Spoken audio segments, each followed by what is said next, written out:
Hey guys, I just wanted to take this opportunity and inform you about our amazing virtual summit called the Game Changers Summit coming up in January 21st, 22nd, 23rd. It features some of the biggest thought leaders and game-changing speakers from around the world. It is for established business owners and entrepreneurs that are stuck, that are plateaued, and are ready to take things to the next level. We're going to give you some new ideas, some new tools, some new tactics, some new strategies. We're going to be going through all of the amazing stuff to do with leadership, to do with marketing, branding. We're going to give you so much great value. It's insane. And guess what? It's free. Yes, that's right. It is free. If you want to take the opportunity and come and join us for the 3-day event, I shit you not, it's going to be one of the biggest, baddest, biggest events in the whole world. So make sure that you click on thegamechangersummit.com and make sure you click on that because it's a free event. You cannot miss it for no love, no money. So I will see you there January 21st, 22nd, 23rd, and we'll see you there. Take care. Bye. This is the Game Changers Experience. Deep dive conversations with leading business disruptors, Olympic athletes, celebrities, entrepreneurs, and influencers from around the world. This show will teach you insights about the winning principles in mindset, productivity, marketing, branding, entrepreneurship, business strategy, and more. Hosted by Productivity Authority, business strategist, former elite athlete, author, and public speaker, Adam Strong. Welcome to the Game Changers Experience with myself, Adam Strong. Yes, we're back here. It's 2022. And I haven't done this live for quite some time, but I'm looking forward to today's conversations. And so for you guys that are listening to the recording, you're going to, honestly, if you haven't already got your pens and paper handy, make sure that you've got that. But if you're listening to us live, please do us a favor, give us a like, share, a comment section and the comment section below. And please do so and do so right now. So today, on to the Game Changers Experience world, we have my good friend, Elaine Powell. Now, Elaine is an award-winning professional speaker, and she's actually trained over 30,000 people in her career. And she's done numerous workshops as well around the art of public speaking. And it is an art. We'll talk about that as well. She runs an academy called MindSpeak, and she helps you guys like entrepreneurs and coaches and influencers really want to get more visibility, more attention, get that message out in the world of thought leadership as well. Interestingly enough, me and Elaine was introduced by our good friend, Mr. Elliot Kay, who we know very well. And he is no stranger of the public speaking world. And I remember this was going back probably about 2 years ago. We had this conversation around virtual summits and stuff. And I felt like me and Elaine got on really, really well. So some of the things that we're going to be talking about today, guys, is we're going to be talking about TEDx, right? And why you need to be on the TEDx stage. What are the big benefits? How you get onto it, that kind of stuff. There she goes. There she's showing our little TEDx little emblem there. We're going to be still talking a little bit about what are the preparation that you need to do and how do you apply for one. So welcome, Elaine. Hi, Adam. What a wonderful start. High energy, which I love. Yeah, well, you know me. Yeah, thank you for inviting me on to share with your audience. I'm really looking forward to the conversation we are going to have to, as far as I'm concerned, enable people to get their thought leadership out into the world a lot more. Absolutely. 100%. No, I 100% agree with you. And, and I think that today, interestingly enough, and we haven't really gone so deep on the whole kind of public speaking world because everyone talks about, I want to be a speaker. I want everyone to know about me. And we hear about it all the time, but we've not really spoken about it on the show so much. Not in of great depth or detail. So listen, I'm looking forward to today's conversation. I just want to say that. Me too. So, Me too. Very cool. Very cool. So for you guys that are listening to us live, whether it be on LinkedIn, YouTube, Facebook, whatever it is, do us a favor for me and Elaine. Give us a like, share, a comment section below, and you can do that here. Just do that right here. And or even if you just want to say hi, then just give us a hi or high five or whatever it might be. So and for you guys that are listening in, you can connect with Elaine at the end of this and just click on her links, and you can click on her links below, and we'll put that there anyway. So but listen, great to have you on the show. Great that we have I know it's been a little while since we got connected and stuff, and we've both been exceptionally busy in the virtual world of speaking, I think, is more importantly. But tell us more about, like, I mean, you specifically help a lot of entrepreneurs and influencers get on the TEDx stage.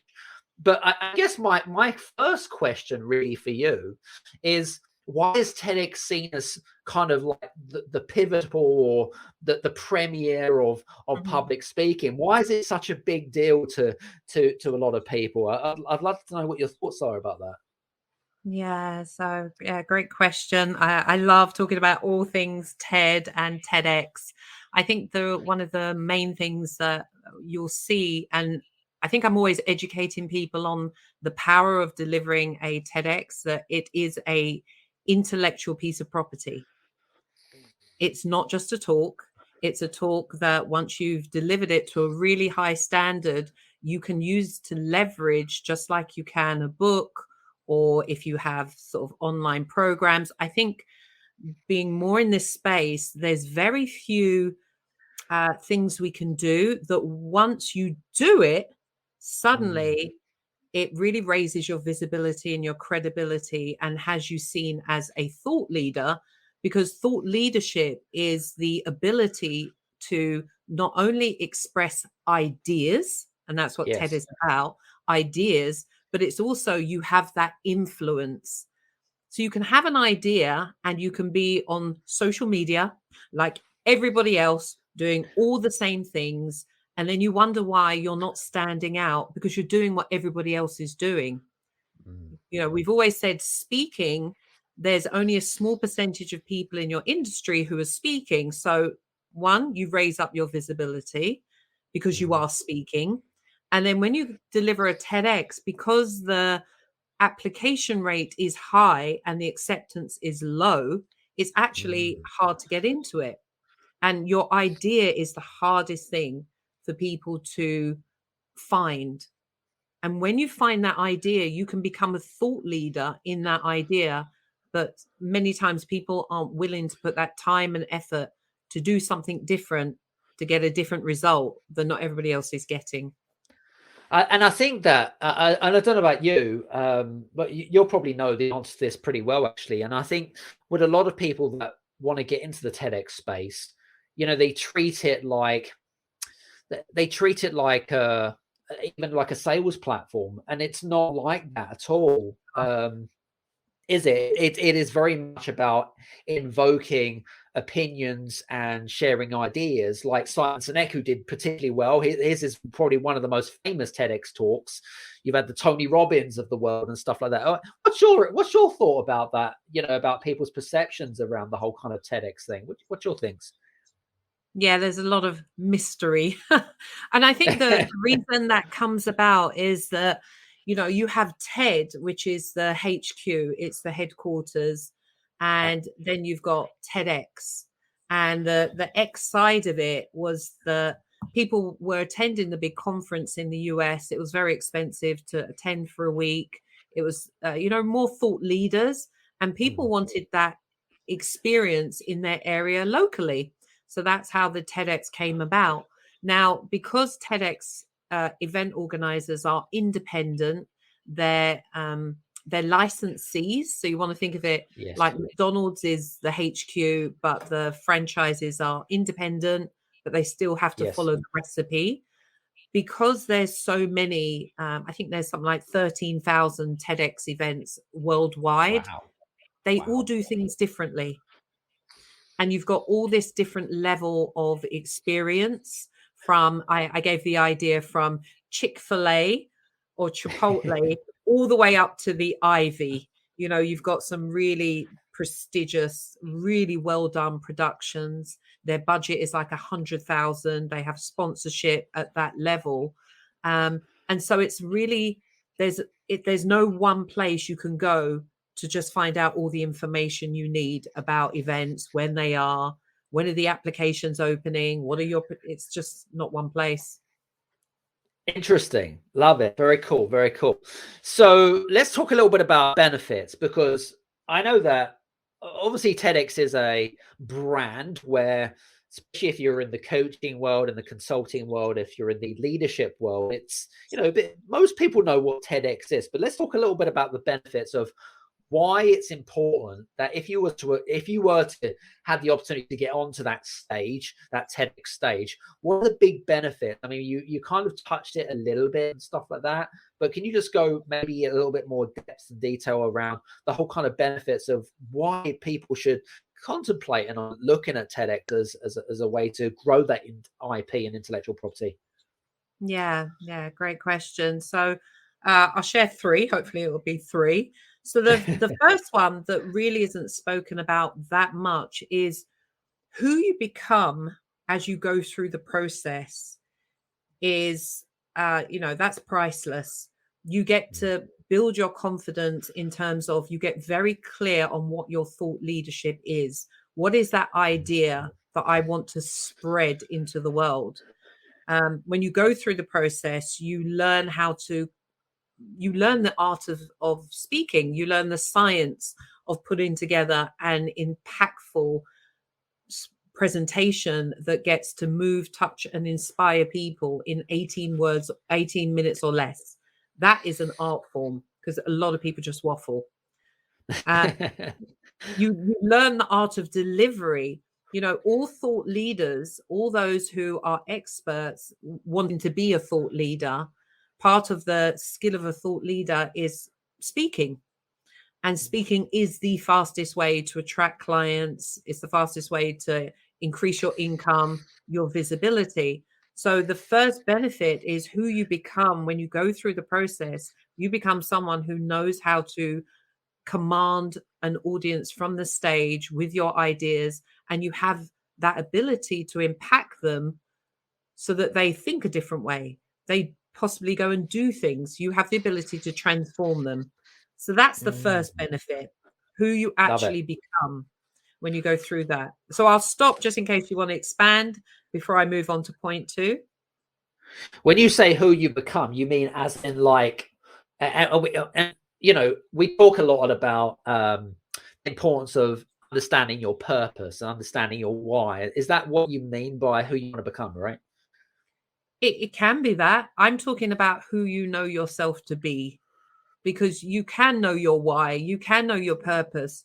But if you're being shy, if you're being scared, if you're being fearful, it's the who you're being, because you're a human being.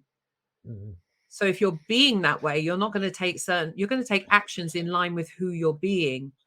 So I think going through the part of this process, who you know yourself to be is bold, is powerful, is confident.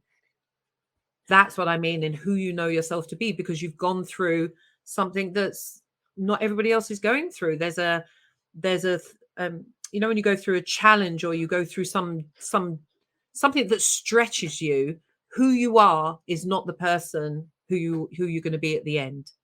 Yes, I understand where you're coming from now. It's interesting because it's now you're getting kind of into the kind of like what goes on, mentally when you talk, a mental acumen, but also from an emotional perspective, you're looking at from that as well, aren't you? The psychological and physiological changes that happens when you get onto a TEDx stage. That's what you're referring to, right? As well.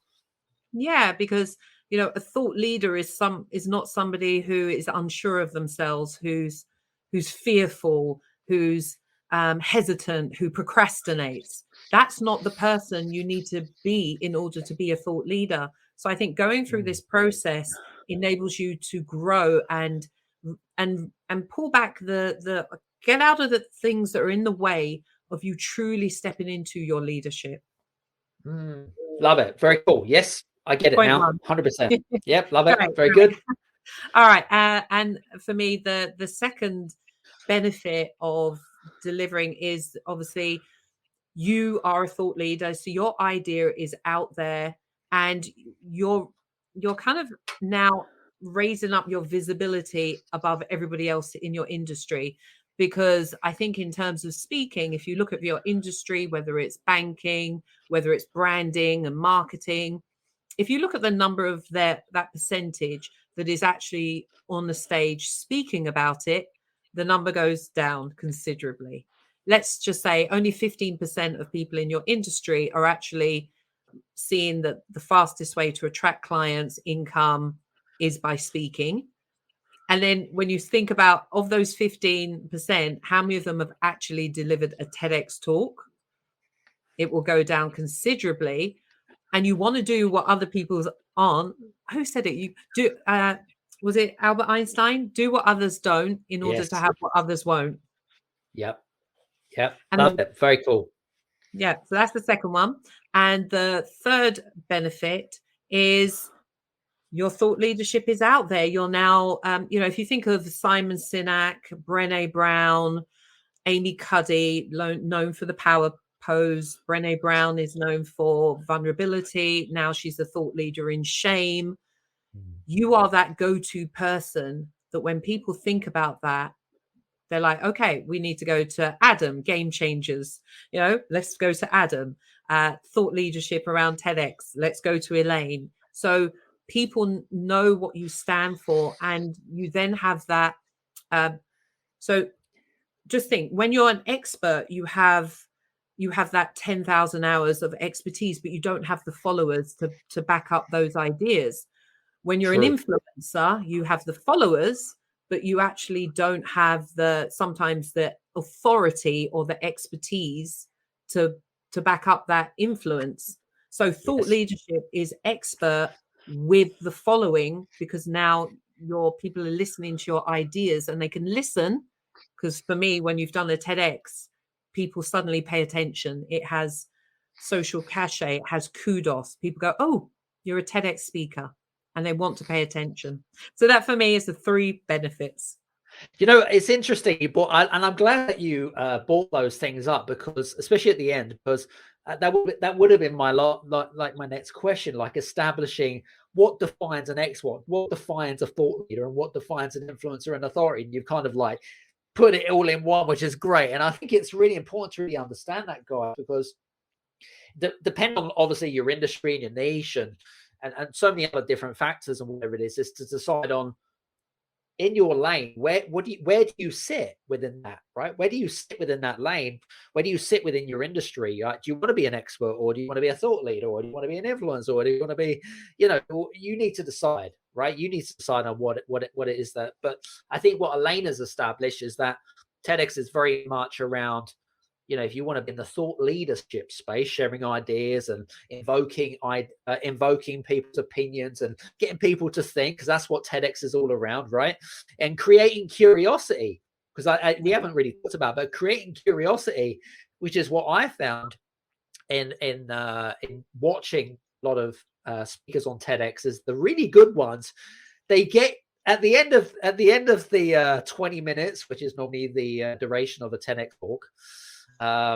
Is that you kind of come away from that, you think, wow, what did I just say? It's like you just come out of a space shuttle. It's like, I've got so many questions to ask that guy or girl, or whatever. Do you know what I mean, Elaine? Yeah, it's I always think it's like a starter to a five course meal, and if they want the main course, then they need to hire you. Exactly. It's kind of like the taster type things, Exactly. and I love it. I love it.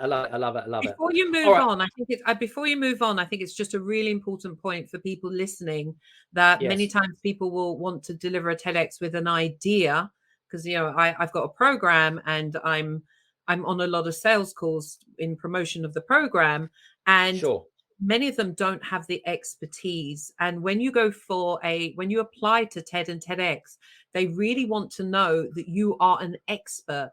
Why are you the best person to speak about this? So if you don't have expertise, if you're just starting as a branding coach, well, your expertise isn't there yet.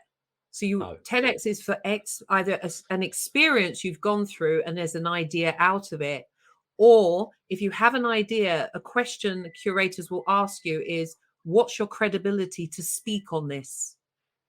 So it may not be for everybody right now, but no, at some point, if you're in a new industry, it's when you can class yourself that 10,000 hours of expertise. Now you're an expert. Now TEDx will be a really great platform for you. Do you, when it comes to approaching sort of applying for TEDx, and we haven't really spoken about kind of the downfalls of maybe people's perceptions of, thinking that, rather than kind of thinking, what I want to get out of something, right, is to actually think of it from a different angle. What is that different angle from your perspective, Elaine? Or where kind of, and I like to call it kind of like the not the mistakes as such, but kind of the pitfalls when it comes to application. And you've probably gone through hundreds, if not thousands, of applications, and you think, trash, trash, trash, trash. Okay, good. Trash, trash, trash. And you got about one good application out of 100. What makes that one application stand out for you? Oh, Adam, what a question. What a question. So let me talk. Can I talk about the ones that don't stand out? And then I'll talk about Let's the ones do that. Let's do that. Let's do that. There's more of those. So let's have a look. Me. It's all about you. Ego's there. It's just so evident in the whole application. This is just about you, wanting to promote your business, your products. That's a no-no. That doesn't work. Yeah. Hallelujah. I think leading with a story. A lot of people make that mistake that they feel that, yes, they have a powerful story and people need to hear it. Guess what? Majority of people have a story. We all have a story. Yes, some people's stories are a lot more traumatic. I get it, but we all have a story. But guess what? It's not called TED Stories Worth Spreading. It's TED Ideas Worth Spreading. It's in the title, and you want to see it that the idea is like the main actor in a feature-length film. Your story is a supporting actor, and it's there to support the idea. So don't lead with just the story, because that's not enough. They need to know what is the actual idea. So that's two. I could carry on for a long time. You tell me when to stop before we get to the one that actually stands out. And prepare for the next 6 hours, ladies and gentlemen. Thank you very much.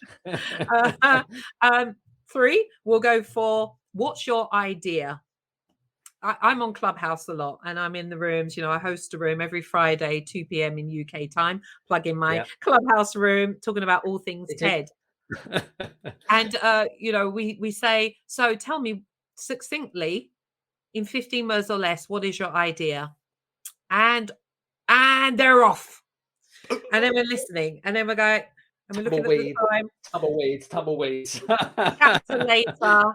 And it's like that is the most challenging thing for people, not only to come up with an idea that's unique, original. I think that should be my fourth what people don't do, but to be able to articulate it in 15 words or less is very, very challenging. I think it's not only challenging for someone with TEDx, but you're a speaker as well, coming up with your message that is unique, that's rhythmic, it has a rhythm to it that people can remember. We know in terms of paid speakers, coming up with that messaging can take time. So knowing how to craft a succinct idea in 15 words or less takes time. And that brings me on to the quick other fourth before I'll stop, which is finding an idea that is original, unique, innovative. It's not out there. People share their ideas with me, and I'm like, yeah, okay, but everyone's saying that. If I know that, it's already there. So that's the fourth thing. I'll stop before you want me to go on to the one that works. I think I'm a very good interviewee, that I signpost things and then I stop to let you jump in, and I don't talk for half an hour. Well, listen, I think you've given some great hints and tips there, and I can understand how, number one, why it's so difficult to get onto a TEDx stage or TED, whatever it is. I can understand that, because without knowing the mistakes that people are making time and time again, guess what? You're going to continue to make those mistakes time and time again, until someone points it out and says, "Oi, you know this is not about you. And I think if you just re-listen to the 4 points that Elaine has just highlighted, by the way, if you listen to the recording of this, you can do so. Because I think what she's given you absolute great value bombs there. And think to yourself, okay, well, that's interesting. And you might be, and guess what, guys? You may have already applied for TEDx, or maybe half a dozen TEDx's, or whatever it might be. Yeah. And now you know, guys, why your application falls flat. Because of those same mistakes. And it's the same as Einstein would say, making the same mistake over and over and again is just definition of insanity. So now now you're fully aware, okay, that some of them, exactly, some of them. But those are only just 4 points, right? And I'll tell you what, there are, and I'm sure that Elaine will be able to share many, many others with you. It's if you join her on Clubhouse, and I'm happy to plug that, by the way, because I'm a Clubhouse fan anyway.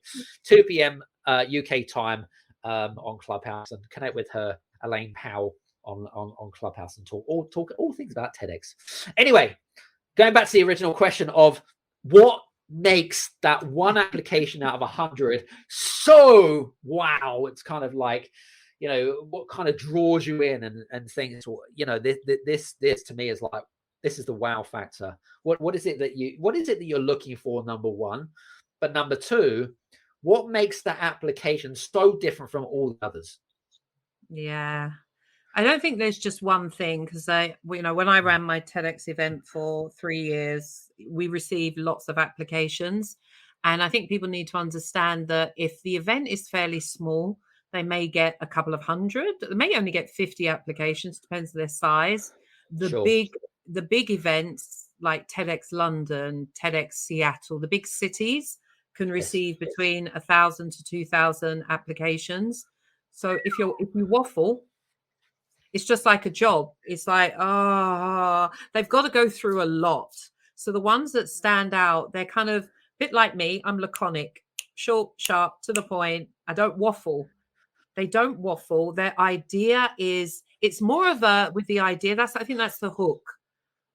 I get what the idea is when you articulate that 15 words. I get it versus, I kind of get it. Okay, I've got to go and read the brief to see if I can get it. So their idea is just like, whoa, it's the difference between me going to whoa to yeah. And I do more, yeah. So the idea, the brief, because they will usually ask you to write a brief, a synopsis of your idea in 200 to 300 words or less. It's like, oh, I get it. It's clear. Bam, bam, bam. It's not vague and abstract. So it's really specific. Right. And I know it's not out there. It's something that's, we've got to have this. And then when I read further, they've got the credibility to back it up. It's not just something they thought about the other day. They've been doing this for years. They've been thinking about this idea. This is their actual thought leadership. It's now we're giving them a platform to expand that thought leadership and make it, wider known. Interesting. So, okay, so let's just clarify there. Clarity and clear messaging is obviously a big must, right? So that's one thing. Secondly, you've highlighted as well as part of the application is that their credibility is actually their credibility. But I wanted to just kind of move into the credibility side of stuff a little bit more, if I may. With regards to credibility, because you talked about, applicants which are called kind of like egotistical, like big heads type of thing. How does one get their credibility across in the right way, which doesn't make us look like they got these massive heads? There's this kind of fine line, isn't there, between showing and sharing your credibility and being egotistical. What's your thoughts about that? Yeah, I mean, they usually have a section where they'll actually ask you that question. Now it's time for you to shine. It's not in your brief. This is about me. It's not actually about the idea. It's about me. It's about my story. They actually will ask you why I've gone through so many applications, but there's like 10 questions that I find are asked generally across. And it will be, the credibility one will be, tell us a little bit about yourself. And they might actually want a video of you talking about yourself. So for the ego people, you'll love that. Or it might be, why are you the best person to speak on this subject? And off you go. That's where you can do it. Exactly. I love it. Very cool. All right. Well, that's good. So basically, just make sure that you read the damn application form and give the answers to what it's actually asking, guys. And can I jump in? Follow what it says on the tin.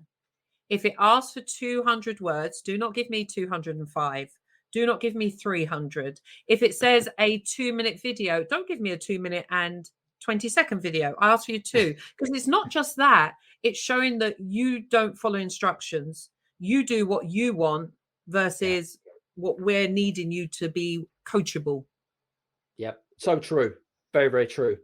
Let's talk a little bit about applying for TEDx, because I mean, you mentioned, you've got the big cities. I mean, in the UK, for example, I just use it UK as an example. You have like these little pockets of what I call TEDx now. You've got like I remember there was a TEDx actually at what was it called? There was a university in Surrey. It will come to me in a second. Very accredited university. But anyway, it will come to me as like Eggham's. It's sometime that way. And then you've got like Imperial College TEDx. The colleges and university are hosting their own TEDx's. And then you've got like the major cities and whatever it is. But in terms of, do you think, and again, I suppose this is just your opinion, I guess, do you think that, or do you feel like if there's too many of the TEDx's in too many different places, especially in one particular country, do you think it takes that exclusivity away? And do you think it could also harm the brand of TEDx if there's too many of them out there? Because it's like, well, if there's, if you've got one in Oxford and then you've got one right next to Oxford, why would I? Do you see my point here, Elaine? Yes, I do. And I had this discussion many years ago that you need to do one pretty soon because it's going to get saturated. And it's not, I think when something's it's supply and demand. When there's a high demand and there's low supply, it's wanted. And then when there's so I actually had I thought this like 6 years ago, but it doesn't seem to have dissipated. There's still that want to get onto a TEDx stage, and I think because there's maybe only between 6 and 12 speaking slots once a year. Oh, really? I didn't realize it was that less, actually. That's crazy. Yeah, so it's only happening once a year. I think even if an area had 5 events, they all run at different times throughout the year. They're not at the same time. And you want to think about it. This is for me about longevity. The event happens once. YouTube happens for a lifetime. True. Very it's true. Your calling card for potential clients, event organizers who want you to speak at their event. You can send them the link. It's your intellectual property. That's a free marketing tool for you to use. That's why you need to make sure your talk is outstanding. Yep, 100%. So I got a question. So how does one actually apply for TEDx? Like, how do you seek out where you want to go? Because I know that you use, and I don't know if it's still the case of running your own TEDx, and you're the event organizer, the one in Croydon. Is that correct? Yeah, I think he's not running it anymore. I ran mine. No, that's what I meant. Exactly. Yeah. You ran one in Croydon and stuff, but how does one actually, do you go just type in Google, I want to become a TEDx speaker, how to apply? I mean, how does it work? How long have you got, Adam? There's not one central place. You come to me because I can help you save time. Okay. All right. So there you go, guys. It's very simple. If you want to apply for TEDx, you just go to Elaine, okay? No, do you know what it was? I was listening to, have you heard of Ed Tate? Ed Smith. What am I talking about? Ed Tate. Oh, I know Ed Smith. JC Smith. And I was listening to a recording of him, and he was saying, people who are very successful and entrepreneurs, they spend money with somebody else's time, which saves them time and saves them expertise. Like, a lot of people want to do it themselves, and that's fine. But if you're busy, if you it takes a lot to actually find these events, because there's not one central database. You can go to the TED website, and then there will be a tab where you can go to, and you can find some of the events, but not all of them advertise on there at the time, because they're doing things in the background. They definitely don't advertise when their speakers applications are open, and they're only open for about a 6-week window. So someone like me, I've got a database of all the TEDx events that are open here in the US, because that's my market. When are the rolling ones? So it's knowing where to find them. And then each TEDx event has a theme. So not only do you need to find when are they open, you have to find the theme that fits your idea. Are you the right fit for that type of TEDx event? Because some TEDx events are very academic led. Yes. And then also there was something else that I can't remember. Yeah. So they're the kind of main things you need to think about with the application. Then obviously it's how do you get that application to rise to the top? That's the main thing. How do you get it to stand out? Yeah. Interesting point. And all that takes time. You know, it takes a lot of time to fish and whatever it is, as I like to call it. But, you know, you've got Elaine, ladies and gentlemen. You've got Elaine to help you out here if you're interested in learning more about TEDx. But yeah, but listen, this has been really interesting. I mean, so okay, I'm just thinking here, and it doesn't matter what the idea is, does it, Elaine? I mean, you know, we've had we and you've mentioned. Well, I suppose what's one of your favorite TEDx talks, and why was it? Why is it your favorite TEDx talk? Yeah, one of my favorites is by a lady called Carmen Agra Didi, and it's the power of storytelling. And she does exactly that. From the time she opens her mouth, for the whole 18 minutes, it's not only telling the story, it's showing us the art of storytelling, which is dialogue. It's painting a picture of the characters. It's the challenge. It's the cure. It's the delivery and the pausing. And for me, it's like better than watching a Netflix series.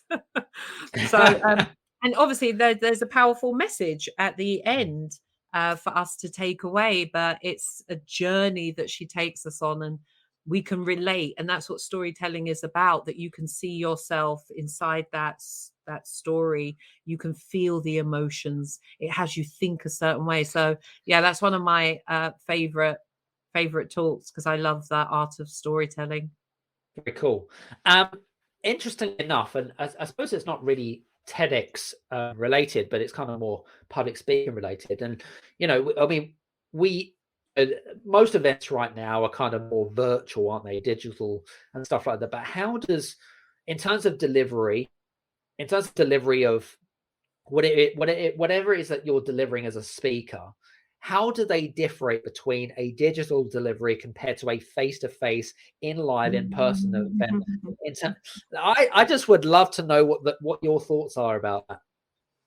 Yeah, we, I'm a coach for TEDx Ladbroke Grove, and we had our digital event I think it was last May, and we had the auditorium, and there was maybe about 15 people spread out in the auditorium, just sitting in different places, and then there was the audience upstairs, and it was. I really felt it for the speakers, because people create atmosphere.